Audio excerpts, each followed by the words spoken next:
轮子转起来很沉，刹车也不好，而且里边还有异响，大家听一下。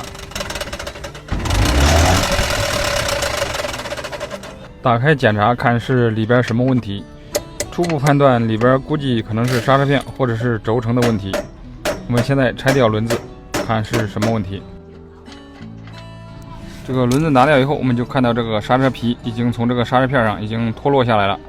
这个刹车皮是粘上去的，用胶应该是时间长了，它自己脱落了。这个需要更换一个刹车块就可以了。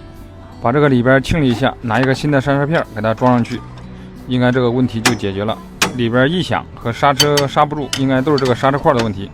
我们现在给这个新的刹车块装上去之后，给这个轮子装上去，我们试一下。